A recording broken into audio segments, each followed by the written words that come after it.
Hello, YouTubers and NFL fans everywhere. This is Matt, the NFL Fanatic, with my Week 6 2014 NFL predictions. Sorry for the delay of anybody that watched my Thursday night video prediction. I've had a lot of schoolwork to do over the last few days, and it's really taken a lot of my time to get it all done. So, sorry for anybody that thought the video was going to come out Friday or Saturday. And I usually don't make my videos this close to the start of the games, but with that in mind, I am just going to go through the picks for everybody to see. For anybody out there, fantasy owners, in case the Chiefs and Saints are on byes this week, so if you have Jimmy Graham, by the way, he's supposed to be at another 2 to 3 weeks with his shoulder injury, or Jamal Charles, or the Chiefs defense, or Alex Smith, or Drew Brees, please bench them because they are not going to be playing this week, and you don't want to have no points on your bye. So for the games today and tomorrow, when the 2-3 Chicago Bears go to the 2-3 Atlanta Falcons, I am going to take the Atlanta Falcons. This game for me was very interesting because both these teams have really not proven to be that consistent. Chicago has had both their wins on the road, where they've basically lost. They've lost both their home games, and so they're used to this. But also Atlanta, their 2 wins have been at home. They are 2-0 at home and 0-3 on the road. But just with Atlanta being at home, I feel that they are going to win this game. Devin Hester gets to play his former team for the first time since he got released and signed with the Falcons. And also, I just believe that Jay Cutler will once again, for the third straight game, give the Atlanta Falcons the game. I think the game will be very competitive because both offenses are talented. They both have great receiving cores, and they both have solid running backs, even though I think Chicago has a little bit of an advantage. But just for the fact that Atlanta is at home, and in their 2 wins, they have scored 93 points in their games at home, and compared to, I think, 10, 28, 38, and then 58 away. I just feel that Atlanta will get this win based off that, and Jay Cutler being Jay Cutler, which I think he'll give away his 3rd straight game, and Bears fans will continue to wonder why they gave Jay Cutler that $128 million contract. Jacksonville, Tennessee. This is my PTG, my pathetic toss-up game of the week. I really can't defend either team in this game, but I'm going to take the Tennessee Titans to win this game just based on the fact that Tennessee has looked somewhat decent in more games than the Jaguars have. And they technically should have been 2-4, but if it wasn't for Brian Hoyer orchestrating the 25-point road comeback, largest comeback on the road in NFL history, they could be 2-4. And I know Blake Bortles and them look pretty solid, and that defense looked really good against the Pittsburgh Steelers. But with this game, I'm just going to take the home team along with the team that has a win. This is the second time Gus Bradley has started 0-5. Last year they started 0-8, and I feel they're going to continue to slide. And that's why I had the Jaguars losing to the Titans. The 3-2 Baltimore Ravens going to the 1-4 Tampa Bay Buccaneers. I am taking the Baltimore Ravens in this game just based on the fact that Baltimore has looked very impressive in all their games. Even though the game against Indy, we did look sloppy. We had a lot of missed opportunities. Our offensive line got destroyed by the Colts' defensive line, and Flacco in the bigger moments just couldn't get it done. But also at the same time, Tampa has looked impressive, but they just haven't been able to close the deal. That, for me, Tampa this is a trap game for the Ravens, but I think with how inept the Buccaneers have shown they've played, I feel that they are not going to be able to get this one in their hands, and they're going to have another close game where it'll come down to a field goal or another touchdown late in the game for the Ravens to win. I think the game will be competitive and be interesting, but I'm just going to go with the Ravens because they've looked more consistent and they've just played better than the Bucs have. So that's why I'm taking the Ravens to beat the Buccaneers.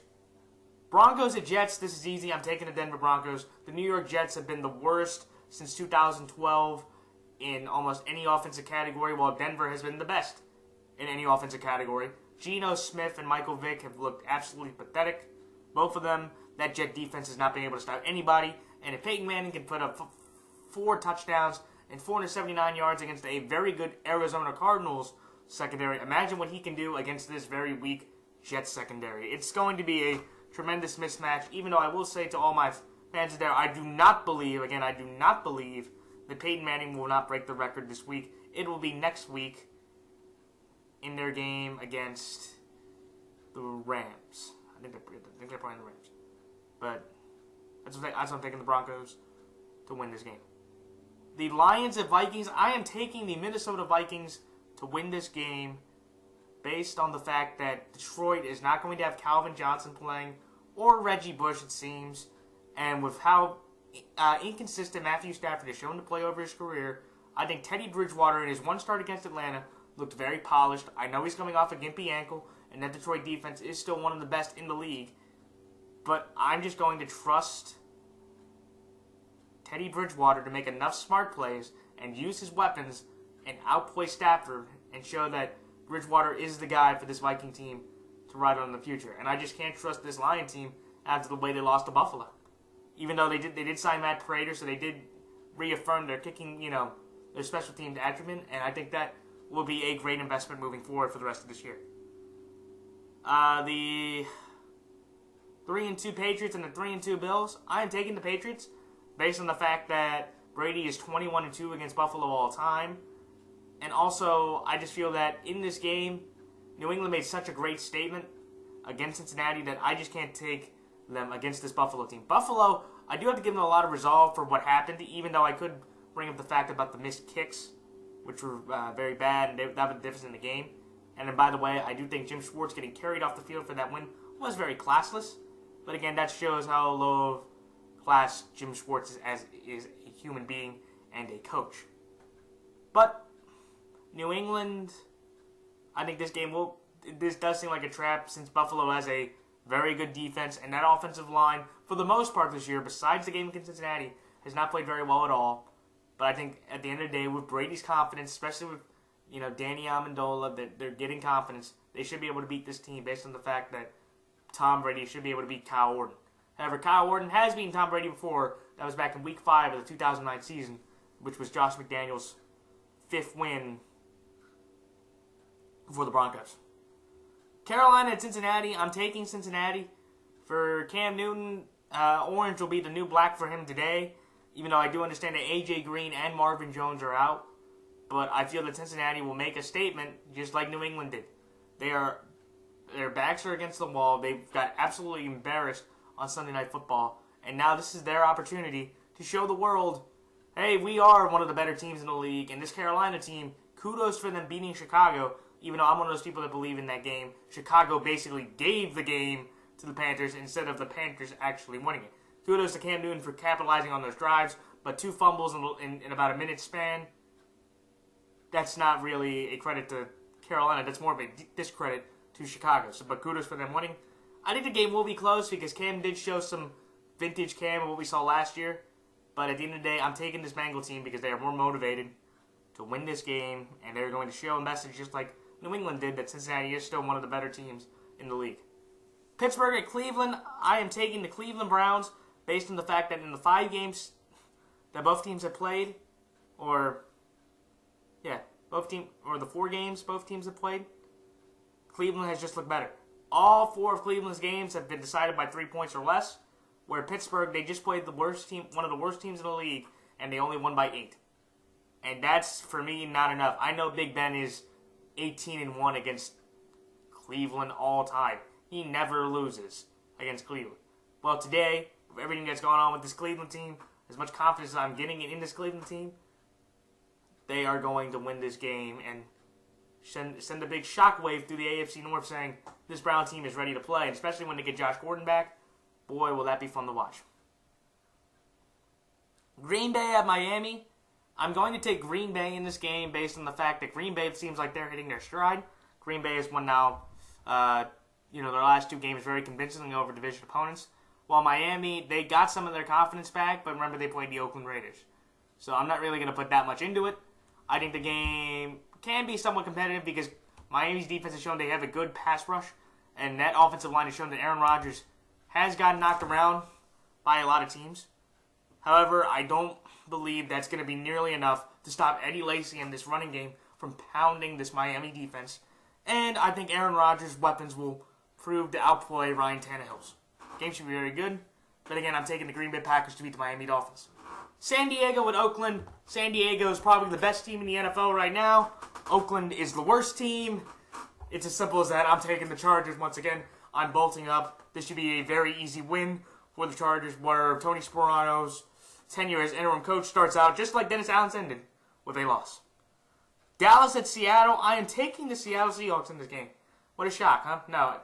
I think this game is the game of the week for me. One of them. This is very interesting because Dallas has always proven in Seattle that they always mess up and they always play bad. This time, I do not see that happening. I think this game they will play very competitive against them. They have a offensive line, to me, which is the best offensive line in the game.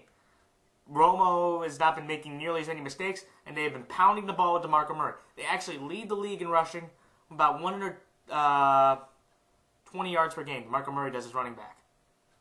But at the same time, they're in Seattle. Seattle was 18-1 at home over the last 3 years.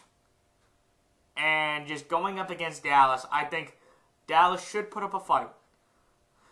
But they just can't beat the Seattle team at home. No team that I can see can beat the Seattle team at home, no matter what time it is. It could be 1 o'clock, 4 o'clock, 8 o'clock, 10 o'clock. It doesn't matter. I'm not taking the Seattle team at home. I'm not going to not take the Seattle team at home. I think the game will be very competitive and Dallas will put up a fight, but I will take Seattle based on the fact that they just have a much better defense that Dallas hasn't had to face, and Russell Wilson will not make as many mistakes as Romo will in this game, I feel like. So that's why I'm taking Seattle over Dallas. Washington and Arizona, I am taking the Arizona Cardinals based on the fact that they are getting Carson Palmer back. Again, how credible can he be? I don't know. But just looking at how bad that Redskins defense looked with the lack of running game that they allowed, to allow Carson Palmer to throw to Fitzgerald and to have Floyd there with a much better quarterback, I feel that's going to be a very bad sign for this Redskin team, who have lost 12 of their last 13 games. And I think Kirk Cousins can put up a fight, but when you have Patrick Peterson, Cromartie, you have Matthew, their run defense, I think Alfred Morris can do some damage. But I feel that Arizona will win this game based on the fact that they have their main signal caller back, and I think Carson Palmer's veteran instinct, along with the talent he has, will beat Kirk Cousins and this Redskin team. I was originally going to take the Redskins because I thought Logan Thomas was going to start, but now I've just found out that Carson Palmer is starting, and that has changed my pick to the Cardinals. So that's why I'm taking the Cardinals over the Redskins. Giants and Eagles, I am taking the New York Giants in this one, based on the fact that Philadelphia easily could be 1-4 right now. They have literally collapsed almost in all of their second halves, and they literally had to have a huge comeback against Indy to win that one. And when I'm seeing that kind of collapse, I just can't trust them against a Giant team that is getting hot, and they have looked probably the best out of all the NFC East teams so far. They have been consistently getting better. Their defense has been playing very solid. Their running game is getting to a good rhythm, and Eli Manning has been looking like the Eli Manning that everybody thought was elite. So with that in mind, I can't trust this Eagles defense enough that Giant defense will do enough not to allow the Eagles to outscore this Giants team. And also the New York Giants, they always tend to play better against Philadelphia on the road. They beat Philly on the road last year, and I'm just liking the Giants feel right now over the Eagles. This is a good Sunday night game to watch, and I think this is another good toss-up game. I think people could argue for Philadelphia, people could argue for New York. I'm going to go with New York on this one. Finally, Niners at Rams on Monday night. I am taking the San Francisco 49ers to win this game based on the fact that San Francisco, just in this game, just looks better. They have not looked the greatest in their couple wins, but they've won the games. And against the St. Louis team, even though they looked extremely impressive on offense behind Austin Davis, who is their guy, who I'm starting to buy into as a franchise guy, he just can't beat this Niner defense enough. And also, Jim Harbaugh's 5-0 on Monday Night Football. And St. Louis's pass rush has not nearly gotten enough. Robert Quinn only has 1 sack through 4 games, which is amazing, knowing how good he is. I think the game can be competitive because Tremaine Brock, their starting corner, is out for the game. But I think Colin Kaepernick should be able to beat Austin Davis just based on pure receiver talent and experience. So those are my picks for this week. Like, comment, rate, subscribe, and I promise all my viewers that next week for my Week 7 picks, I will get them out earlier so everybody can look at them a lot longer. So best of luck to all the NFL teams, best of luck to all fantasy players, and best of luck to all fellow prognosticators. And until next week, this is Matthew Fanatic signing off. Till then, so long.